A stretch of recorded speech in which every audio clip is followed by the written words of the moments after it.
en vérité, je te le dis, si un homme ne naît de nouveau, il ne peut voir le royaume de Dieu. En vérité, je te le dis, si un homme ne naît d'eau et d'esprit, il ne peut entrer dans le royaume de Dieu. Jean 3, 3 et 5. Nous sommes ici en présence d'une grande question. Qu'est-ce qui naît de nouveau?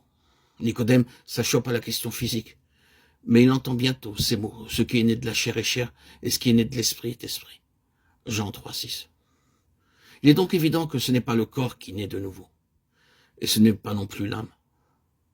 Que le corps du péché soit détruit, Romains 6, 6, et ceux qui sont à Jésus-Christ ont crucifié la chair avec ses passions et ses convoitises, Galates 5, 24.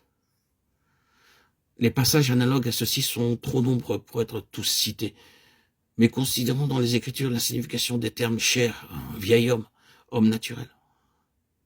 À la question posée, nous répondons donc sans hésiter que la nouvelle naissance est la régénération de l'esprit humain par l'Esprit de Dieu, un don de la vie divine à l'esprit de l'homme. Elle crée une union nouvelle de l'homme avec Dieu, par une seule et même vie dans son être intérieur. Cette union avec Dieu ne peut être que sur la base de la résurrection de Christ, devenue notre expérience. Cela signifie que toute la signification de sa mort expiatoire, substitutionnaire et représentative a été acceptée par la foi, alors même qu'elle ne serait pas comprise. Ce sera désormais une marche par l'esprit, Galates 5, 16, en nouveauté d'esprit, Romains 7, 6. L'âme pourra encore être sujette à ses craintes, ses doutes, ses questions, ses sentiments, et prouver qu'elle n'est pas une âme nouvelle. Mais il existe quelque chose de plus profond que tout cela, et Dieu est plus grand que nos âmes. Ce qui est la chose la plus vraie dans l'enfant de Dieu, né de nouveau, est souvent plus profond que sa conscience, et bien que l'âme et même le corps puissent trouver un soulagement et jouir d'une bénédiction. Dieu cherchera à nous sevrer, comme des petits enfants, de toute sensation du fait et de lui-même.